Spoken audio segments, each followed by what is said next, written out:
Well, welcome everyone. Welcome. I am so excited that you're here today. This is Women Like Me in Business, and today we're going to talk to Sharon Good. Now, Sharon has been in real estate for, I don't even know how long Sharon's been in real estate, but she's going to tell us all about it as we move along.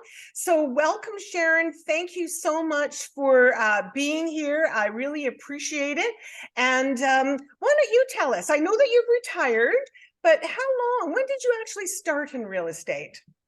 I started in real estate in 1988, probably long before a lot of the people were born.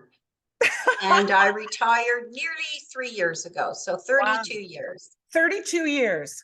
Yeah. 32 years. Wow. And so, well, what made you get into real estate in 1988? What was your reason for that? You'll laugh at this one. I wanted to flexible hours, create my own hours because I had 4 kids at home and a challenge.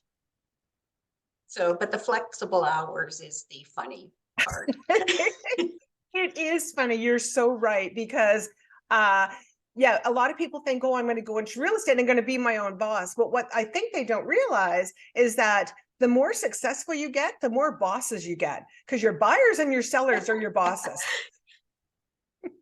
That's totally true. Oh, so did you ever quit?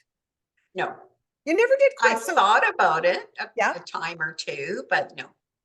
And did you ever have another job? I know a lot of people, like I know in British Columbia where we have been practicing real estate for many years, you couldn't have another job. And I know I'm on a lot of Facebook groups with realtors from different areas of the US, and a lot of them do have what they call them side gigs. So I guess they're supplementing their income. But did you ever have other than caring for 4 children at home, did you ever have another job? No, when they opened it up that you could, I thought, well, then I'm focusing, I'm splitting my time up between two things. And I thought I would probably not be very good at both of those things. Yeah, yeah. I remember myself, I think it was in year 2000, I was doing some other stuff, some speaking and that kind of thing. And it required a lot of energy. And I was getting paid, but not what I was getting paid in real estate. And so I thought to myself, I should, I just realized you can't have one foot in and one foot out.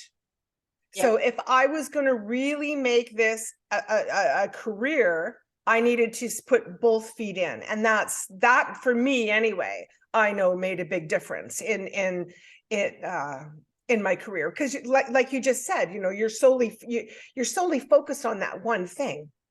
Yeah. Yeah. Yeah. So what well, let's do this then. As you just said that your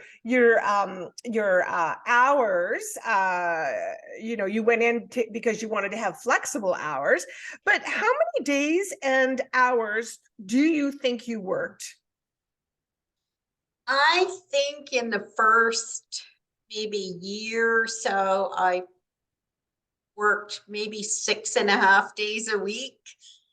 A lot of hours, I would say 40 to 60, because, I wasn't very good at things. There was a huge learning curve. And so I spent a lot of time. I would say in the last 15 or so years, when people were just calling me, it was more like 40, 40-ish. Right. Yeah. And didn't you work for developers as well for a time? I did. That's not for everybody because now there's a time constraint, but I worked for several years for 3 or 4 developers. Yeah. And what do you mean by time constraint? Well, because you have to be there between noon and 5, whatever the open house is. So you have to be there. And then they have developer meetings. So you have to be there, certain time. So for somebody who wants time constraints like that, you can't just not show up. It's Right, probably not for them. right. No, you can't just not show up. Yeah. Absolutely. Yes. Yeah. And so what made you do that? What made you veer off into It, development work? someone came to me, I guess in the maybe 92 or 93, someone came to me, thought I would do well with their project. I had met them along the way. I can't remember where, maybe they were just scoping out open houses. The market was quite slow in those years. So I thought I'd give it a go, and it worked for me. Perfect. Yeah. Yeah. And did you so were you doing both? Were you doing new home sales as well as your resale market? Absolutely. And I did a That's a lot lot of, of work. yeah, it was a lot of work. By the time I got into that, my kids were older teenagers. And so I didn't feel I needed to be home, but I was mostly home at dinner time. So as long as I was home at dinner time and cracked the whip about homework, you know. Yes, exactly. Yeah.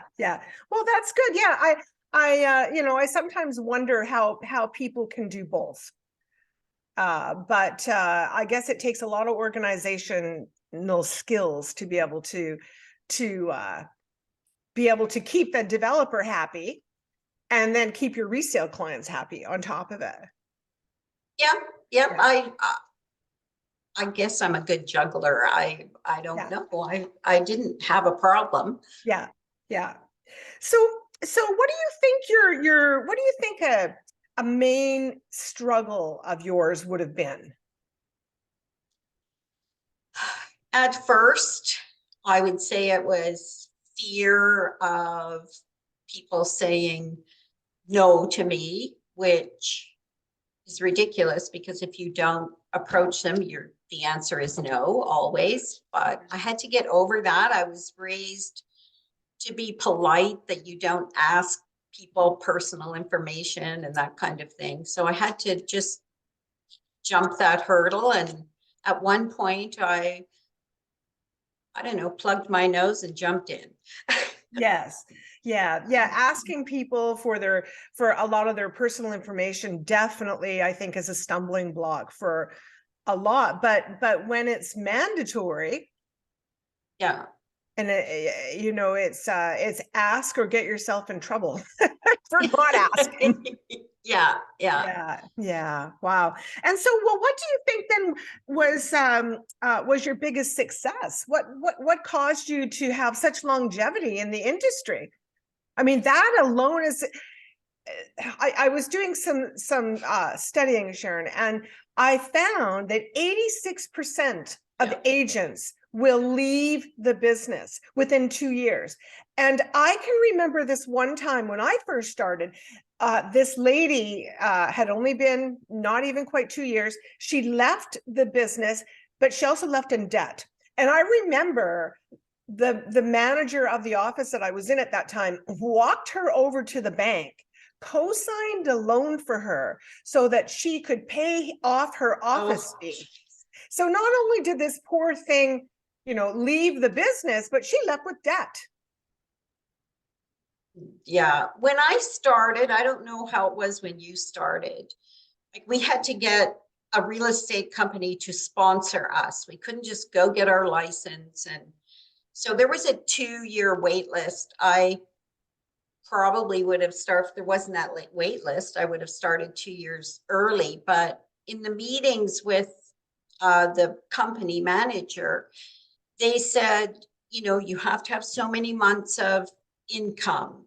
I was told, okay, even if you sold a house on your first day, you're not going to get paid until day 60 or 90. And those expenses just tick away in all that time. So you should have 3 months. I would say now, after COVID, 6 months.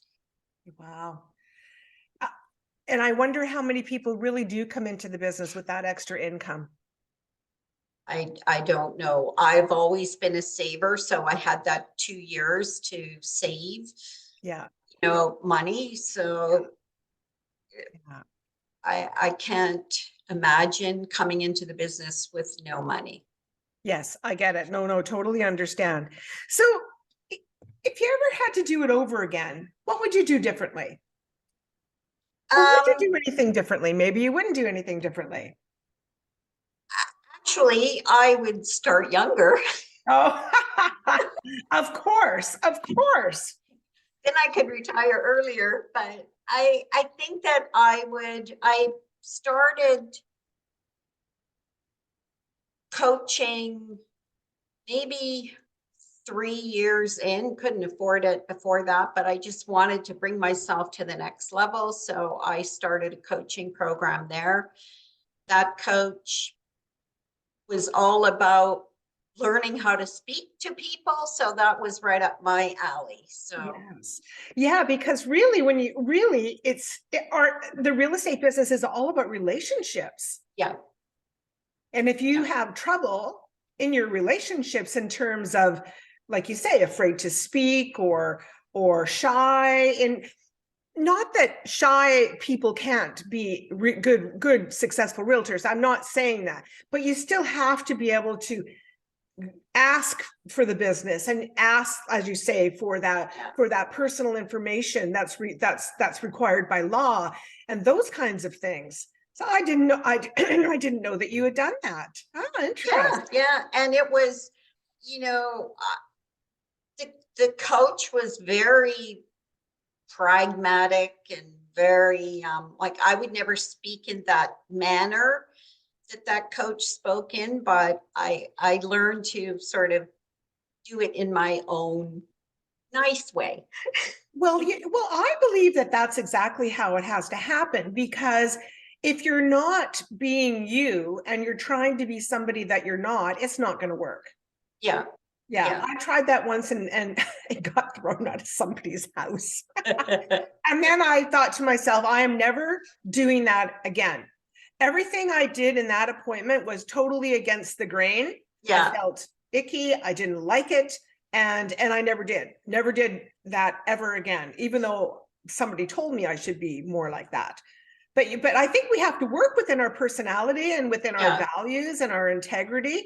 And if we're trying to change things too much, or not be ourselves, I think that might just backfire. So I think it's smart that you took the tools and then you use them for how they work with you. yeah, yeah. I don't know who told me to do that, or maybe I just instinctively did it, but it seemed to work. Yeah, good, good. And so let me ask you, would you advise someone to go into the business today? That would be a yes and a no. Oh, okay.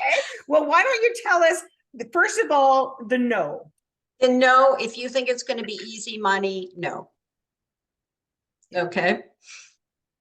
If you're willing to work and put in the time, absolutely yes. I always tell people that it's a simple business, but not an easy one. Yes. So you have to be willing to put in the time and the effort and the work. Yeah. There's no salary. There's no No. paycheck if you don't sell anything.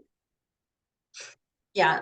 Yeah. My husband said, because I had said after I retired, because I worked for the phone company, and I said, I could have retired 13 years ago with a full pension. And he said, yeah, but we wouldn't have had the life we had. No, that's right. Oh my God, I got shivers. No, that's so Yeah. true, Sharon. That is so true. So true. Absolutely. Absolutely. There are such huge benefits to this industry, and financially, and rewarding with other people and your life. But it's like anything, you got to work, and Yeah. you're really running your own business. Yeah. Yeah. Yeah, I think a lot of times, I think for me in the beginning, I was falling flat on my face, not great. And but then I realized that, hello, this is your business. This is Yeah. your business, and nobody's going to fix it for me. Nobody's going to come along and say, oh, here, here, I'll share with you or something. I mean, it doesn't work that way. So I think, yeah, good advice. Good advice. Yeah. Especially when the market's like hopping. I think a lot of people look and they go, oh, that looks easy. I've had several clients who have gone into the business that were my sellers, and they're still there actually. So was obviously meant for them. But sometimes we look at people, especially people that have been doing it for quite a while, and we look at them and it looks easy because we got it down, but it wasn't easy in the beginning. Wasn't easy for the first 18 months. It was, we had to struggle and figure it out and get it down. So so I love that advice, that it's a great industry, but don't come in because you think you're going to make a quick $1 million, because it takes work. It does. Yeah. Yeah. So what would you advise a new agent? So if a new real estate agent is listening to us right now and they are like, oh, I'm floundering, or I'm just so excited because I just started and I'm in my first month or whatever, what kind of advice would you give to them so that they can be here 32 years later? Well, my first advice would be have some living expenses set aside. But my second advice would be set some goals. And when I mean goals, I mean the steps to achieve those goals, not just, oh, I want to make 100,000 a year. Like, you need to figure out, what do I need to do every month and every day to achieve that 100,000. And at the beginning, it's going to take you more steps, and then eventually it becomes easier and easier, like anything. Right. Yeah, like anything, you're right. You think of anybody on their first day at a new job. Of course, they're like, what have I gotten myself into? I don't know. I have a clue what I'm doing here. But yeah, but digging in and learning and taking the time to learn is just so important. Yeah.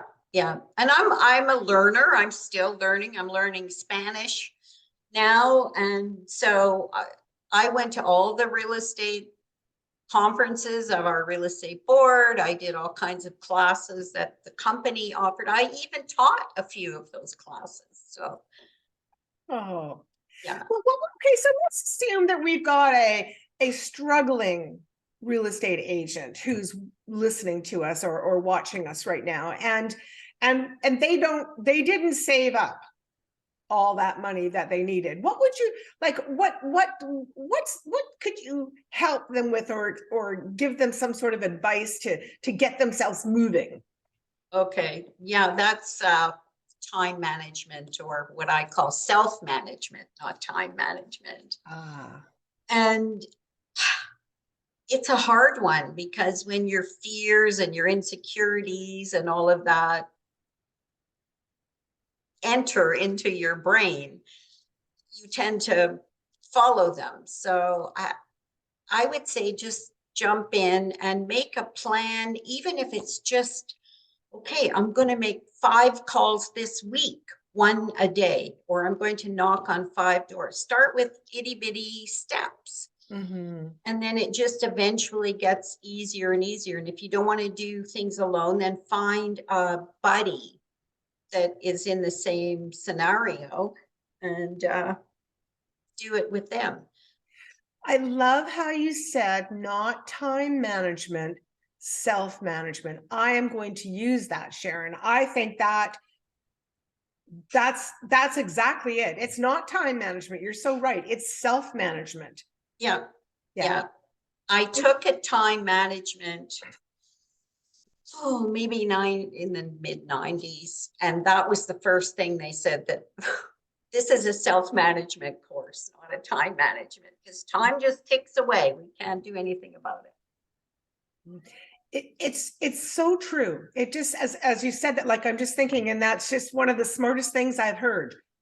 Yeah, that it really is, because You know, it's when we're struggling, I think that we can really move into that avoidance mode, Yeah, right? Because we're scared. yeah, And so we think we're being busy because we are busy, but we're not busy doing the things that would make us money or that's going to get us on track. So I love that. So you guys out there, it's self-management. Get yourself self-managed. I love it. I just love that.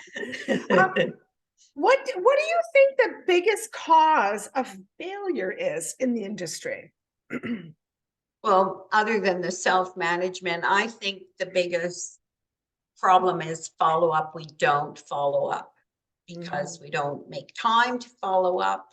We're afraid to follow up. I think you always have to follow up, even when you're somebody enters in your mind that you talked to 2 months ago, and they just come into your mind. Give them a call, because they came into your mind for a reason. And so many times in the first years, I didn't follow up because I thought I was bothering them. Right. And then they came into my mind, and then 2 weeks later, there's somebody else's sign on their lawn. Sorry, I've got a cat that just is Oh, trying to get up on my desk. Oh, well, you know what? I love what you just said about about if somebody comes into your mind, that you then don't ignore it. that's right. Yeah. I totally understand what you're saying, because yeah, there's a reason that they've come into your mind. Absolutely, there's a reason. Yeah. And then after, like, I got over that hurdle that I should follow up 7 times with someone. Someone told me that along the way, a big realtor. I thought, okay, the average follow-up is 1 or 2 times for a realtor. No, you got to follow up 7 times. So many times I would phone somebody. It was a lead from several months earlier or even a year earlier. And they said, we were just thinking about selling. It's funny how that happens. Yeah. Absolutely. Yeah. So can I, excuse me. So what do you think the number one thing an agent should do to be successful? First of all, find your why. Why are you doing it? It shouldn't be Mhm. too hard. It might take a bit of soul searching. But I think getting help, if it's a coach, a mentor, I actually looked at the agents that were doing really well, been in the business for a long time, and I took them for lunch and picked their brain. Now, they're not going to tell you the minutia details, but they Yep. will give you some nuggets. Yes, yes, for sure, for sure. And excuse me, yes, they're not necessarily going to tell you exactly A to B. They're Yeah. going to tell you a little bit that could certainly be helpful. I agree with you. In the beginning as well, I went to the agents who I thought were doing well, and got a little bit of advice here and there, and it was helpful. Yeah. Yeah. You want to know the biggest piece of advice I ever got? What? I had a sale and I had to drive about an hour away to pick up a deposit check.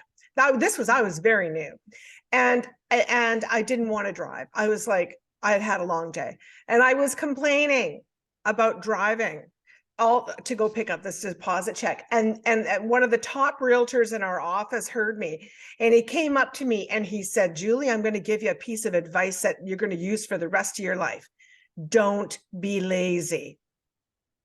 Yeah. Yeah. And it stuck with me. It Yeah. stuck with me all the time. Now, I wasn't being lazy. I was tired, but I get a deposit check means I get a paycheck. What the heck am I whining about? I should have stopped down in that car and zoomed, instead of Yeah. whining about it. And so that little tiny piece stuck with me, and I've passed that along to other realtors that I've known over the years, and I've said that to them. Listen, don't be lazy. This isn't a business that, I mean, it's a business. It's easy to be lazy in this business, It is, but yeah, you won't be here very long if you do that. yeah, Yeah. yeah. Yeah. Oh, that's perfect. Okay. And now what do you think about specializing? Um, that depends. I just specialized in residential. I think if you're going to become you probably know of a few realtors that said, well, I'm just going to do condos. But if the market collapses in condos, then you're kind of out of business. So I just specialized in just residential. I never did commercial. If I got a commercial lead, I referred it out and got a referral fee and didn't have to worry about it. Right. Yeah. Yeah. I think that sometimes people think uh and I don't think it's necessarily in terms of specializing. I guess for me, I think like I agree I agree with you. That's what I focused on was mainly resale, the resale Yeah, industry. yeah, I did other things, of course, within my years, but that was sort of what I was thinking. But I also think that people need to be very careful because I do think you need to figure out who you want to work with, yeah, because you can't really work, like you can work with everybody. So don't get me wrong, that's not what I'm saying. You absolutely can work with everybody. But what I'm trying to say is that you can't market to everybody, because a first-time buyer and marketing to a senior is going to be very different marketing. And marketing to an investor versus marketing to somebody who wants to maybe a boomer is also going to be somewhat different marketing. So I think that figuring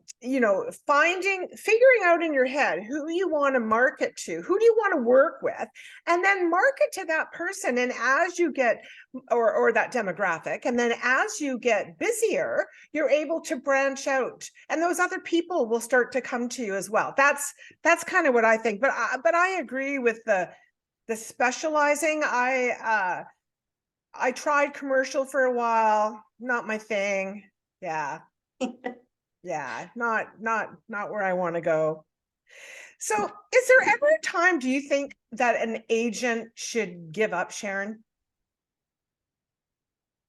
I think maybe when they don't want to do it anymore, but if it's just sort of a passing day or two, don't give up. But if every day for months on end is a grind and a slog, I would say don't do it. Give it Yeah. up. Yeah. It's if you're not happy, if your home life is hurting and you're hurting and you're not happy, I agree. I think at that point, and it's gone on for a long period of time. Yeah. Yeah, I agree. Yeah. Yeah. Yeah. Because there is days where you say, oh, you know, but you just shake it off and go to the next day. Yeah, exactly. And go to the next day. That's the great thing about going to sleep. You wake up refreshed and it's a new day. Yeah. Yeah. Yeah. So, what is your golden nugget? What kind of little nugget do you have that you might be able to share out there that somebody could really use? Maybe I'll use it. What do you got, Sharon? Okay. So when I thought about this, and I have a friend who is in sales. They have to be a salesperson because I think other people, but not real estate.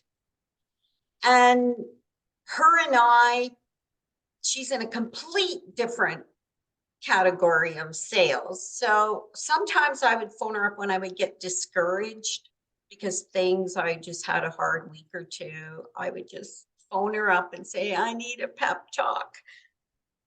And she would say, what's going on? And sometimes I would tell her she didn't understand my business. I didn't understand hers. So I would tell her, a little bit of the story, and she would give me advice. Well, why don't you do this or that? Or sometimes me just telling her the story was enough to sort of brush it off and help me move on. And she did the same with me.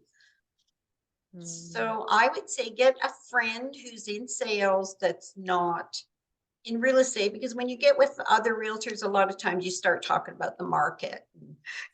Right, right. And at that point, you're needing to, it sounds like what you're saying is find somebody that is in this is in sales that you can, I don't want to use the word vent because it's not venting, but you can get stuff off your chest so that you Yeah. can clear that negative whatever happened and then move on to the positive.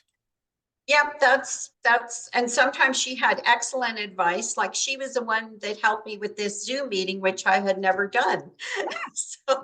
So, we practiced a bit. So she sent me links and that kind of thing. So friends not in real estate are good to have that are in sales. Well, and I think you're right too, Sharon, because sometimes we just want to be heard.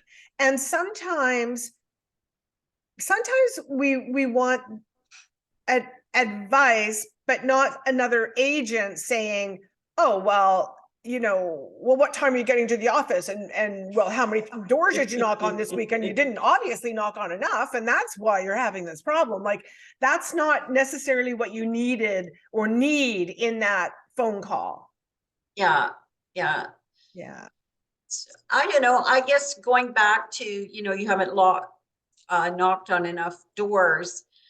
When I started, we had to go into the office. Like there was no working from home. And then when I eventually, about, I don't know, 12, 15 years ago, when I got my home office, then I made sure that I was up and dressed and ready to go to work, because otherwise you stay in your sweats all day and you get distracted. I had a schedule that I was going to be at work, and I made sure that I was working that schedule. That is, oh my goodness, that is an amazing piece of advice, because so many people who work from home are isolated. And when you get isolated, you don't have, there's so many things that happen at home. My biggest advice to new agents is get to the office. Yeah. Start your day at the office. Even if you just go into one of the boardrooms and sit there and do some paperwork or whatever, you need to get into that work environment and then go from there. But I agree with you. It's for myself, I worked for, just trying to think. Well, I actually didn't have a home office until about 2016. And then my home office, because I had a team of people, my home office consisted of 4 desks in a large area. So, but then that's a whole other problem, because now you can't get away from work. It's all there all the time. But now my home office is much smaller. I work solely at home now, other than when I need to go out, and it can be isolating, and you see those dishes in the sink and all of those kinds of things. And yeah, you really need to be self-managed. Exactly true. That's my new thing. Self-managed people. Get self-managed out there. Well, Sharon, I just appreciate you so much for being here and sharing your wisdom with us. There was so many real estate agents out there that quit. And it's sad. I think it's just so sad that we have such a huge dropout rate in our industry. And people, it's so much work and money to take that course. And then they got to get their signs and their cards and everything all in a line and ready for business. And then only to not be successful. I find that I get so sad about that, and I fear for them, and that I just don't want to see anybody leaving the industry, especially in debt, and their dreams crushed. So I appreciate you, because you have been willing to come here and share some wisdom that I know will help others when they hear it or watch it. Okay, I have one little tip. Okay.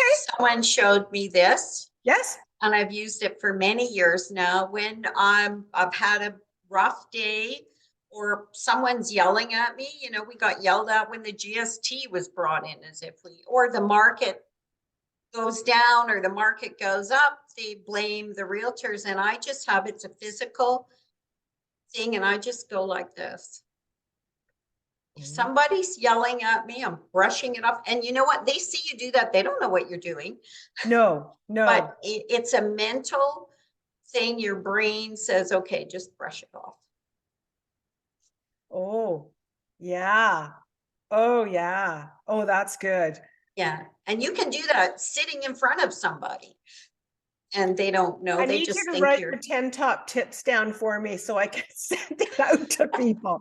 I love that. I love it. As some, because you know, unfortunately, people's real estate is so emotional. And I yeah, say that, and I tell people all the time, you know, you're emotional when you list. You're emotional when you're showings. You're emotional, then the offer comes in. Then you're waiting for subject removal, and that's emotional. And then you're waiting for the closing, and that's emotional. And then you're waiting for the truck to get all your belongings out of the house. And I say, you know what? Somewhere along the line, you might break down, and that's yeah, okay. yeah. That's okay. But I love, you know, if I had this. Oh, well, I have it now. My husband's gonna wonder, like, what the heck are you brushing your shoulders for? Or my Yeah. kids. Oh, really? Yeah. I love It it. Thank does you. calm you down. It Does. does. Right now. It's calming me down. I love it. Thank you. Thank you for that. That I hope you guys out there will use it. So that's beautiful. Thank you. Well, once again, Sharon, thank you so much for being here. I just appreciate your wisdom. You've had such a fabulous career, 32 years in the industry, such longevity. And I hope that whoever is listening to this is going to be able to take some of your tools and be able to apply it to their business and have longevity in their real estate career as well. Oh, aren't you nice? Okay, well, thank you, Sharon. Thanks for having me.